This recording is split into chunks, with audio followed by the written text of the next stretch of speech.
So, we come into, well, I'd say it's silly season, but to be honest, that pretty much describes what's been going on in the UK since January the 26th, 2016. It's been a constant silly season. And now, we're going to go over the Express today, because I think this sums it up. Because there is going to be an absolute ramping up of, oh, no deal will be fine, it'll be fine, it'll be fine, we can do this, yeah, it'll be fine. But in reality, no deal is just not anywhere near acceptable. As we mentioned yesterday, can you go out on the streets and genuinely, seriously find any member of the British public that knows about WTO rules? And about how worrying that organisation is at the moment because of Trump? No, you're not going to. You might be, because we've covered the WTO and their, shall we say, a bit of their ongoing problems, and the fact that it is not, no other country in the world trades solely on WTO rules. You know, it's, all trade experts agree we are going towards bilateral trade deals. You know, we've mentioned it before. You've got the European Union, the single market. There's the Caribbean Union. There's a South American Union as well. There's TTP. There's another one happening. Indonesia, Australia, Singapore. They're doing one.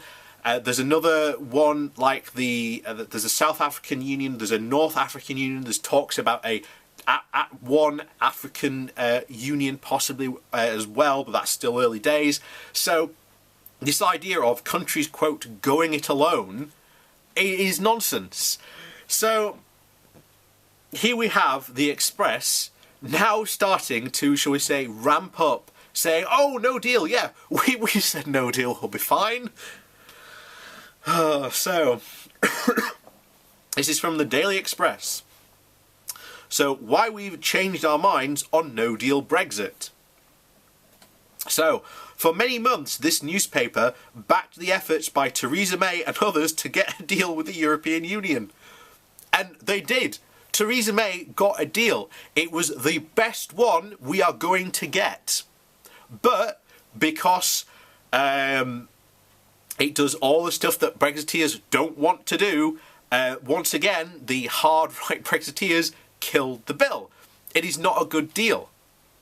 But it fulfills every single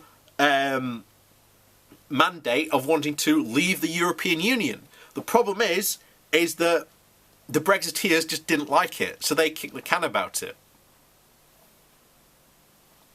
You know, the other thing was, even the Daily Express wrote article after article saying that it did not like, it did not like the Theresa May's deal.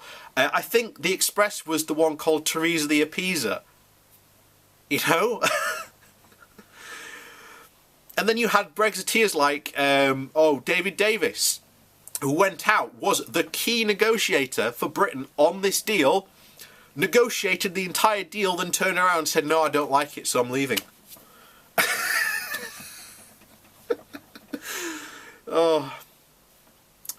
Anyway, it continues. But at the same time has passed, as time has passed, it has become increasingly clear that the EU is not interested in reaching an agreement. It was negotiating with us for the past 2 years. It negotiated the withdrawal agreement. If you don't like it, it is not the EU's problem.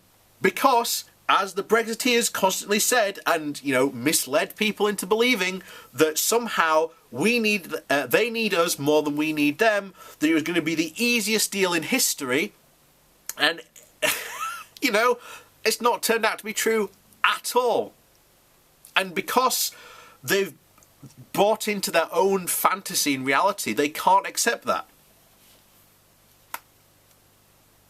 So, at last, the Brussels elite has no intention of supporting a conclusion to this saga that respects the will of the British people. Why does the European Union have to respect the will of the British people? They do not govern us.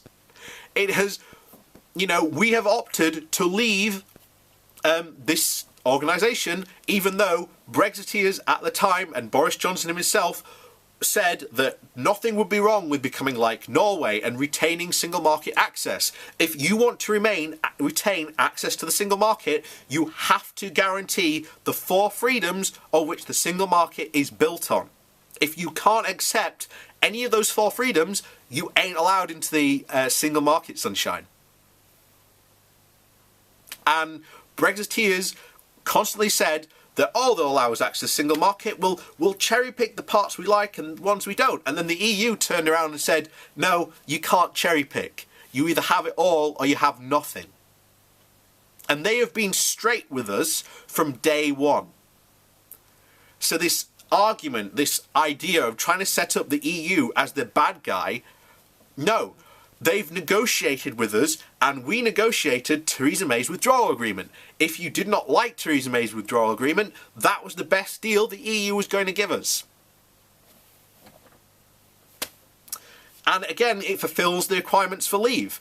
So the idea that this should, quote, respect the will of the British people is complete nonsense, because the withdrawal agreement absolutely respects the will of the British people. And I'm saying will of the British people because Leave ran so many options out there that you could say, oh, let's stay in the single market and customs union. That fulfills a referendum, because that's what the Leave campaign said they wanted to do, or one of the things they wanted to do. So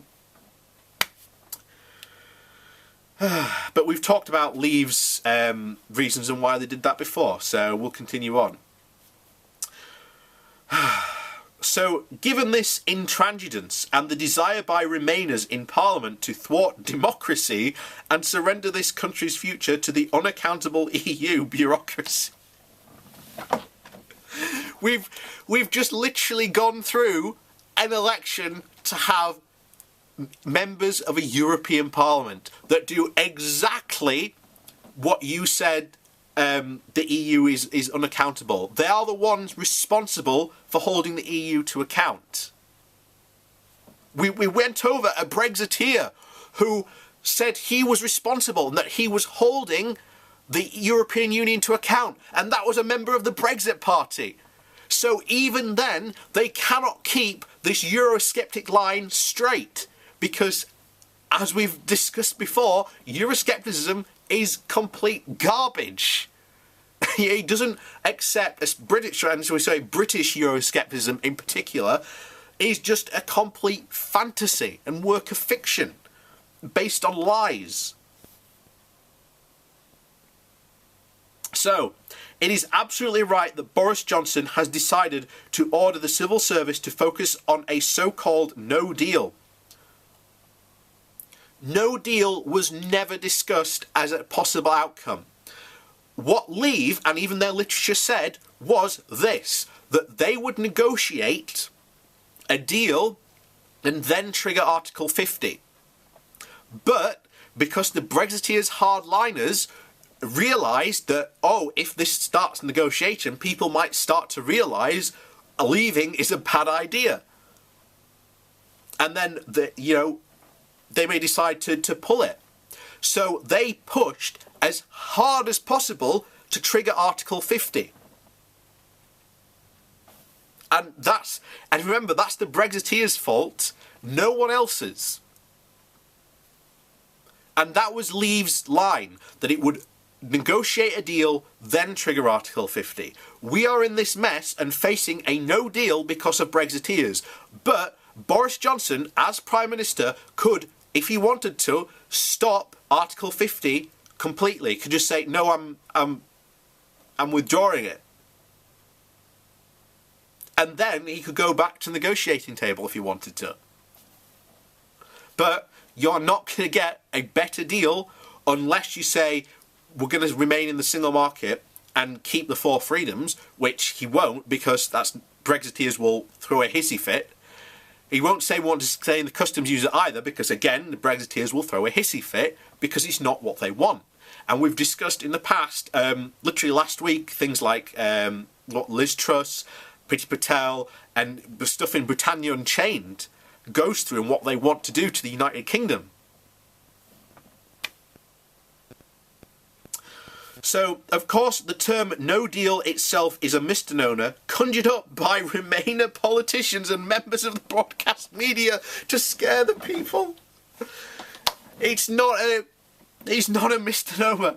It's not conjured up. No deal is the reality. If you say we're going to have a no deal and leave on no deal and have absolutely no deal, then we instantly become a third country, and all the stuff that we've been discussing for the past halfway through March of 2017, since the withdrawal agreement first announced and Brexiteers threw a hissy fit about it. So this is not a made up fantasy. Christ on a bike.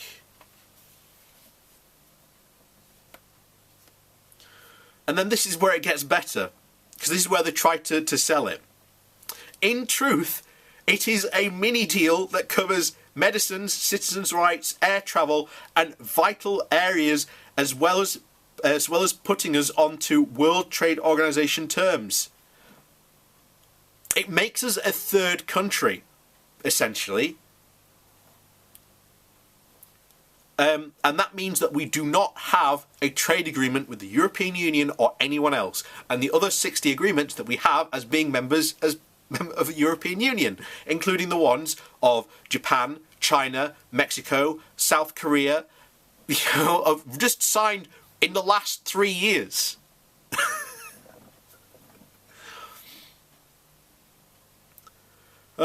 So the new Prime Minister's strategy therefore offers minimal risk while sending a firm... Minimal risk?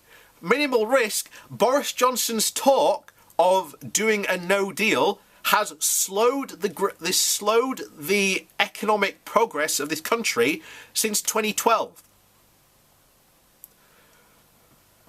And if, as all the economic experts are saying, if this continues into the next quarter, Britain is in a recession.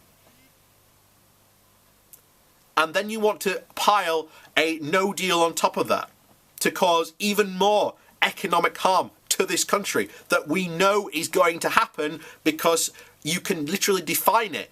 You literally go, you're no longer a member of the European Union, you are now a third country.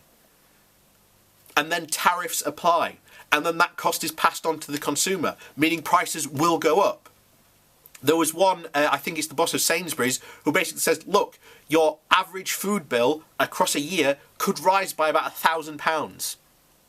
Now remember, most people in this country, if they got an unexpected bill of about £400, would be bankrupt, would not be able to pay it.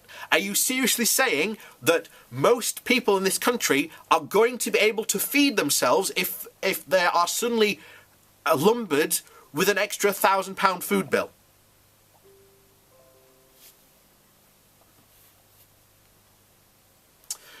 So, yes, while minimal...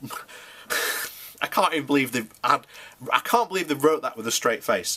Minimal risk while sending a firm signal to the EU that this country will no longer be cowed or intimidated by an economic bloc. The single market is one of the biggest, most successful markets in the world. We were never cowed or intimidated. We had huge say in what went on.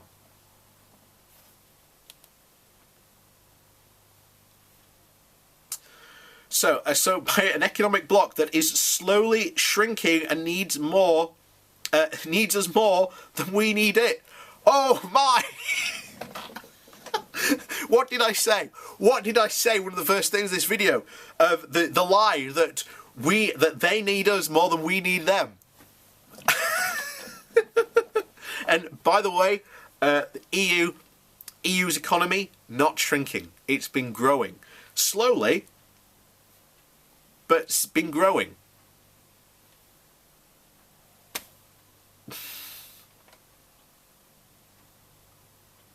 Oh, then it goes on to another comment. But yeah. expect to see more fantasy writings in the Daily Express coming to you soon. Oh dear. That's just too funny. And it's depressing because certain section of people will read that and go, yeah, and just be like, no. It's going to be funny what they have to write after Brexit. Because once if we leave and we're out, you can't blame the EU, you can only blame the British government. It's the British government that's at fault, and Boris Johnson, Theresa May, David Cameron, Nigel Farage, all the ones behind this, Jacob Rees-Mogg, all the people behind this who are pushing so hard for a no deal, saying it's the best thing for the UK. It's not. It's not. You don't know what you're letting yourself in for.